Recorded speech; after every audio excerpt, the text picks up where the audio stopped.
প্রিয় শিক্ষার্থীবৃন্দ, আসসালামু আলাইকুম। ইউটিউব চ্যানেল আতিক 83 ম্যাথ হতে স্বাগত জানাচ্ছি। আমি আতিকুর রহমান। দেখো, এখানে গুণাত্মক ফাংশন মানে মাল্টিপ্লিকেটিভ ফাংশন যদি m, n সমান 1, অর্থাৎ m এবং n এদের গসাগু 1 হয় এবং m ইন্টু n সমান f of m into f of n হয়, তবে f কে গুণাত্মক ফাংশন বলে। আবার বলছি, যদি m এবং n এর গসাগু 1 হয় এবং f of mn সমান f of m into f of n হয়, তবে f কে গুণাত্মক ফাংশন বলে।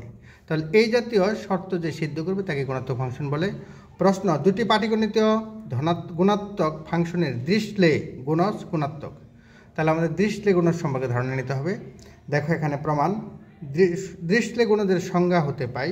তাহলে দেখো, দৃশ্যলে গুণজের সংজ্ঞা হতে পাই f star g of n সমান summation d divides n f of d g of n by d। এখন m এর একটি ভাজক d এবং n এর একটি ভাজক k। ধরি m এর একটি ভাজক d এবং n এর একটি ভাজক k। তাহলে m n এর একটি ভাজক d ইন্টু k ডিকে যেন m, n সমান 1, এটা আমরা ধরে নিচ্ছি। এখন দেখো, এখন f star g of m into f star g of n সমান সামেশন d ডিভাইডস কত m f of d g of কত m by d into summation k divides n f of k g of কত n by k। আবার বলছি, এখানে f star g of m into f star g of n সমান, এখানে দেখো f star g এটা হবে summation d divides m f of d g of m by d summation k divides n, এটা হচ্ছে f of k into g of n by k। এখন summation এই দুটোকে একত্রে লিখি, তাহলে সামেশন d ডিভাইডস m আর এখানে হবে সামেশন k ডিভাইডস n। এখানে হবে f of d into f of k g of m by d into g of n by k। সেই ক্ষেত্রে আমরা এইভাবে লিখব, summation d divides m summation k divides n f of d into f of k g of m by d into g of n by k। লক্ষ্য করো, এখানে এটা একত্রে লিখি, তাহলে d into k m into n, তাহলে summation d into k dk m n। এখানে দেখো d এবং k একত্র হয়ে f অফ dk, এখানে g of m g of n, তাহলে g of m n by dk m n by dk, যেহেতু f ও g উভয়ই গুণাত্মক ফাংশন। আচ্ছা, তাহলে এটা পরিবর্তে লেখা যায় কিন্তু f star g of mn। লক্ষ্য করো, f star g of mn, তাহলে এটা কীভাবে লিখতে পারতেছি, তাহলে আমরা একটু দেখি। f স্টার g একটা সংজ্ঞা পড়েছি আমরা, f star g of n সমান summation d divides n f of d into g of n by d। তাহলে এখানে কিন্তু d এখানে নেই, তার মানে এখানে শুধু n রয়েছে, এই যে nটা এখানে আছে। তাহলে এখানে আছে কত বলতো m বাই mn, তাহলে এখানেও হবে mn। তাহলে দেখো, অতএব f star g of mn সমান হচ্ছে f star g m into f star g n আমাদের এটা। সুতরাং দৃশ্যলে গুণজ একটি গুণাত্মক ফাংশন। আশা করি এই পর্যন্ত বুঝতে পেরেছ, দৃশ্যলে গুণজ একটি গুণাত্মক ফাংশন। আমি প্রথম থেকে আবার বলছি। দেখো, গুণাত্মক ফাংশনের সংজ্ঞা দেওয়া আছে। প্রশ্ন, দুটি পাটিগণিত গুণাত্মক ফাংশনের দৃশ্যলে গুণজ গুণাত্মক। তাহলে গুণাত্মক হওয়ার শর্ত হচ্ছে f অফ mn সমান f of m into f of n হবে। তাহলে দৃশ্যলে গুণজের সংজ্ঞা হতে পাই f star g of n সমান summation d divides n f of d into g of n by d। ধরি m এর একটি ভাজক d, n এর একটি ভাজক k।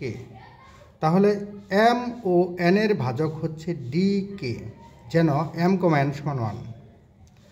এক্ষেত্রে দেখো, এখন f star g of m এবং f star g of n সমান সামেশন কত বলতো d divides m f of d g of m by d summation k divides n f of k g of কত বলতো n by k।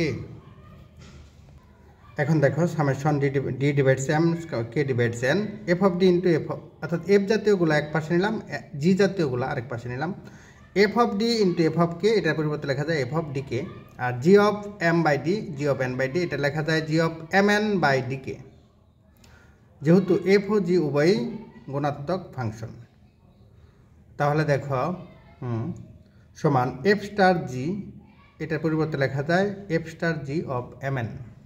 তাহলে F star G of M N সমান F star G of M into F star G of N. সুতরাং ডিসলে গুণজ একটি গুণাত্মক function. আশা করি এই পর্যন্ত বুঝতে পেরেছ। পরবর্তী অঙ্ক দেখি। যদি এফ ফাংশনটি গুণাত্মক হয় তখন জি অফ এন সমান summation D divides N F of D দ্বারা বর্ণিত জি ফাংশনটিও গুণাত্মক হবে। তার মানে এই জি ফাংশনটাও গুণাত্মক হবে। কখন? যদি এফ ফাংশনটি গুণাত্মক হয়। তাহলে গুণাত্মক হওয়ার যে সংজ্ঞাটা সেটা আমরা অবশ্য জানি। এখন দেখো সলিউশন দেওয়া আছে, এফ অফ ফাংশনটি গুণাত্মক এবং জি অফ এন সমান এটা দেওয়া আছে, জি অফ এন সমান summation D divides N F of D.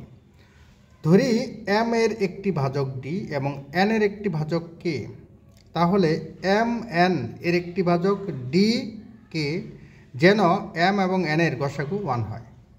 তাহলে দেখো জি অফ এম এন সমান জি অফ এন। এটা আমাদের এটা যদি আমরা এটাকে যদি গুণাত্মক প্রমাণ করতে চাই তাহলে কিন্তু আমাদের এরকম করতে হবে, জি অফ এম এন সমান প্রমাণ করতে হবে G of M into G of N, বা G of M into G of N সমান প্রমাণ করতে হবে জি অফ এম এন। তাহলে দেখো এই পাশ থেকে আসি, G of M into G of N, বলো জি অফ এম, তাহলে সামেশন এম এর উৎপাদক, এম এর উৎপাদক, এই যে এম এর উৎপাদক ডি ডি, তাহলে ডি ডিভাইডস কত বলতো এম, এফ অফ কত ডি। আবার এন এর উৎপাদক হচ্ছে কত বলতো কে। তাহলে দেখো কে ডিভাইডস কত বলতো এন, এফ অফ কত বলতো কে। আবার বলছি G of M, G of M তাহলে হবে summation D divides M F of D. আবার যখন জি অফ এন তাহলে হবে সামেশন, কারণ এন এর উৎপাদক হচ্ছে কে, তাহলে কে ডিভাইডস এন এফ অফ কে। এটা আমরা লিখতে পারি। পরবর্তীতে এই দুইটা যদি একত্রে লিখি তাহলে সামেশন হবে, তাহলে summation D divides M K divides N F of D into F of K, এরকম হবে। এরকম সামেশন একত্রে লিখলাম, সামেশন ডি কে একত্রে লিখলাম, আর এম ইন্টু এন, তাহলে সামেশন ডি কে ডিভাইডস কত বলতো M N F of D K, F D এই দুইটা একত্রে লিখলাম এফ অফ ডি কে, কারণ এফ একটি গুণাত্মক ফাংশন, এই কারণে একত্রে লেখা যায়। আবার বলছি এফ গুণাত্মক ফাংশন হওয়ার কারণে এফ এন সমান লেখা যায় কত বলতো F of M into F of N. উল্টাভাবে চিন্তা করলে এফ অফ এম এন সমান এফ অফ এম এন। তাহলে এখানে ডি কে থাকলে, এখানে যদি ডি থাকতো আর এখানে কে থাকতো, তাহলে এখানে লেখা যেত কত বলতো ডি কে, এভাবে লেখা যেত। সেই ক্ষেত্রে লেখা যেত হলো F of D into F of K সমান এফ অফ ডি কে। দেখো এটার মানে হচ্ছে এই যে ডি কে এম এন, এখানে এম এন আছে, অতএব জি অফ এম এন। তাহলে প্রমাণিত হয়ে গেল। দেখো এটা লেখা আছে কত জি অফ এম এন। সুতরাং জি একটি গুণাত্মক ফাংশন।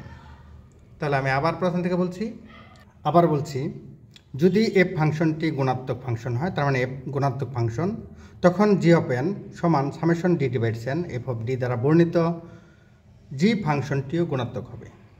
দেওয়া আছে এফ ফাংশনটি গুণাত্মক এবং জি অফ এন সমান summation D divides N F of D. ধরি এম এর একটি ভাজক ডি এবং এন এর একটি ভাজক কে, তাহলে এম এন এর একটি ভাজক ডি কে যেন এম কমা এন সমান কত 1। এখন জি অফ এম ইন্টু কত বলতো G of N, summation D divides M F of D, আর সামেশন কত K divides N F of K. এই দুইটা একত্র করি, একত্র করলে হবে এফ অফ কত summation D divides M summation K divides N F of D into F of K. তাহলে এটা হবে summation D K into by divides M N F of D K. এখন দেখো এই দুইটা মিলিতভাবে লেখা যায় জি অফ এম এন। তাহলে আমরা পাচ্ছি জি অফ এম এন সমান G of M into G of N. অতএব জি অফ এম এন সমান G of M into G of N. সুতরাং জি একটি গুণাত্মক ফাংশন। আশা করি পর্যন্ত বুঝতে পেরেছ। নিয়মিত চর্চা করো, ভালো ফলাফল অর্জন করো। সকলের জন্য শুভকামনা রইল। আল্লাহ হাফিজ।